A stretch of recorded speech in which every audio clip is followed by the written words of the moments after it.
한국에서 가장 들어가기 힘든 학과가 어딜까 생각해 보신 적 있으세요? 오늘 바로 그중 하나를 완전히 파헤쳐 보려고 합니다. 매년 딱 10명만 들어갈 수 있다는 그곳, 한국예술종합학교, 바로 한예종 영상이론과 입시의 모든 것을 알려드리겠습니다. 네, 바로 이 숫자 10.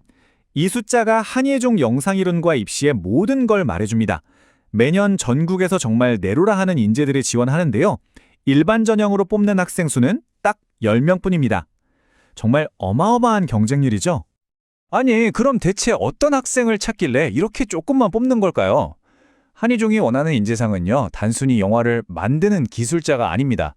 영화라는 창을 통해서 세상을 깊이 있게 사유하는 사람, 거의 철학자에 가까운 사람을 찾는다고 볼 수 있어요.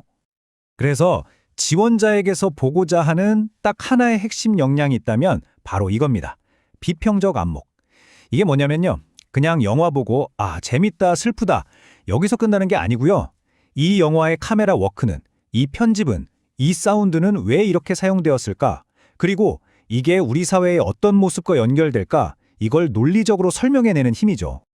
그리고 바로 그런 비평적 안목을 가진 단 10명을 찾아내기 위해서 한예종은 아주 과감한 선택을 했습니다. 바로 우리나라의 가장 큰 시험이죠. 대학 수학 능력 시험. 수능 성적을 전혀 보지 않는다는 겁니다. 대신 완전히 독자적인 여러 단계에 걸친 평가 방식을 만들었죠. 그럼 그 독특한 입시 과정, 첫 번째 관문부터 한번 자세히 뜯어볼까요? 이 단계는요, 앞으로 엄청난 공부를 해나가기 위한 최소한의 기초 체력이 되는지 그걸 증명하는 단계라고 보시면 됩니다. 1차 전형은 크게 두 가지로 나뉘는데요. 언어 능력 평가가 60%, 그리고 고등학교 내신 성적이 무려 40%를 차지합니다. 여기서 진짜 놀라운 건 내신 비중이 생각보다 훨씬 높다는 거예요. 40%면 정말 무시 못할 수준이거든요. 근데 여기서 언어 능력 평가라고 하니까 수능 국어나 영어 시험 같은 걸 생각하시면 절대 안 됩니다. 이건 완전히 다른 종류의 시험이에요. 아주 어려운 철학 지문이나 영화 시나리오 같은 걸 툭 던져주고 그 안에 담긴 미학적, 철학적 개념을 얼마나 깊이 있게 이해하고 분석하는지를 보는, 뭐랄까, 아주 정교하게 만들어진 필터 같은 시험이죠. 이 표를 보시면 내신 40%의 의미가 확 와 닿으실 겁니다. 1등급은 40점 만점인데 2등급은 36점, 3등급은 32점, 등급이 내려갈수록 점수 차이가 꽤 크죠. 이건 무슨 뜻이냐면 고등학교 시절 얼마나 꾸준하고 성실하게 공부했는지를 정말 중요하게 본다는 강력한 메시지인 겁니다. 자, 1차라는 높은 벽을 넘었다고요? 일단 축하드립니다. 하지만 진짜 게임은 지금부터입니다. 한예종 입시의 심장부라고 할 수 있는 2차 전형이죠. 여기서는 여러분이 가진 모든 분석적 사고력을 정말 극한위까지 끌어올려야만 합니다. 시험 시간 300분. 네, 300분입니다. 시간으로 따지면 무려 5시간이에요. 5시간 동안 오직 한 문제를 붙들고 늘어져야 하는 그야말로 지적인 마라톤이라고 할 수밖에 없습니다. 집중력과 체력의 한계를 시험하는 거죠. 그리고 그 5시간 동안 이걸 해내야 합니다. 약 3,000자 분량의 글. 이게 어느 정도냐면 보통 리포트 한 편을 쓰는 것과 맞먹는 분량이에요. 이걸 즉석에서 논리적으로 완벽하게 써내야 하는 겁니다. 이건 절대 그냥 영화 감상문 쓰기가 아니에요. 앞에서 계속 얘기했던 그 비평적 안목을 글로 증명하는 최종 시험인 거죠. 예를 들면 찰스 펄스의 기호학처럼 아주 복잡한 이론을 딱 주고 이걸 도구 삼아서 눈앞의 영화나 이미지를 분석하고 너만의 독창적이고 설득력 있는 주장을 펼쳐봐라. 이런 식입니다. 5시간 동안의 글쓰기 사투가 끝났다고 해서 모든 게 끝난 게 아닙니다. 마지막 관문이 남아있죠. 바로 구술시험, 면접입니다. 방금 내가 쓴 그 답안지를 앞에 두고 교수님들과 직접 마주 앉아서 내 생각의 깊이가 어디까지인지를 탈탈 털리는 아주 강도 높은 시간이죠. 여기서 합격생들 사이에서 전해 내려오는 아주 중요한 꿀팁이 하나 있습니다. 만약 면접 때 교수님들의 질문이 너무 날카롭고 비판적으로 느껴지잖아요? 나를 떨어뜨리려고 하나 보다 이렇게 생각하면 안 된다는 거예요.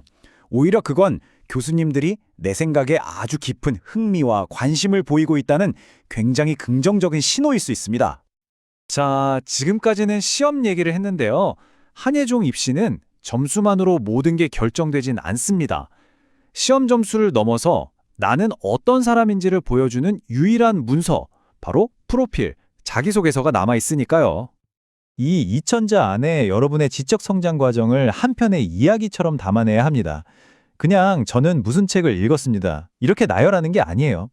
어떤 계기로 영화를 분석하기 시작했고 그 과정에서 어떤 책들을 파고들었으며 그걸 통해 나는 어떤 강점과 약점을 가진 사람이 되었는지, 그래서 한예종이 들어가면 구체적으로 이걸 연구하고 싶다라는 이 모든 서사가 논리적으로 연결되어야 합니다. 와, 들어보니까 정말 만만치 않죠? 대체 이 엄청난 도전을 어떻게 준비해야 할까 좀 막막하게 느껴지실 수도 있을 것 같아요. 하지만 합격으로 가는 길 분명히 존재합니다. 제가 딱 4단계 로드맵으로 정리해 드릴게요. 보시는 것처럼 이건 벼락치기로는 절대 불가능한 시험입니다. 먼저 1단계, 철학이나 미학 같은 단단한 이론적 기초를 쌓아야 하고요. 2단계, 기출문제를 분석하면서 5시간 동안 글 쓰는 실전 훈련을 반복해야 합니다. 3단계, 그 과정에서 나만의 관심 분야를 찾고 목소리를 만들어야 하고요. 마지막 4단계, 그걸 바탕으로 면접에서 내 주장을 방어하는 연습까지 정말 몇 년을 내다보는 체계적인 준비가 필요합니다. 그럼 그 1단계, 기초는 대체 뭘로 쌓아야 할까요? 그냥 시중에 나와 있는 영화 이론 입문서 정도로는 어림도 없습니다. 여러분의 독서 목록은요, 여기 나오는 이런 사상가들을 포함해야 해요. 이미지의 의미작용을 분석한 기호학의 대가 찰스 퍼스, 예술과 기술의 관계를 파헤친 발터 베냐민, 그리고 영화를 철학의 경지로 끌어올린 질 들레이즈 같은 학자들이죠. 이들의 이론이 한예종 커리큘럼의 기본 뼈대라고 생각하셔야 합니다. 결국 이 모든 과정을 단순히 대학에 가기 위한 시험으로만 생각하면 버티기 힘듭니다. 그보다는 내가 앞으로 진지한 학문적 대화를 나눌 준비가 된 사람이라는 걸 증명하는 과정, 일종의 지적인 통과 의례로 받아들이는 자세가 필요합니다. 결국 이 모든 과정은 이 하나의 질문으로 돌아옵니다. 당신의 그 비평적 안목은 1년에 단 10명 안에 들 만큼 충분히 날카롭습니까? 오늘 우리가 함께 살펴본 이 로드맵이 이 질문에 자신 있게 그렇다고 답할 수 있는 여러분의 첫걸음이 되기를 바랍니다.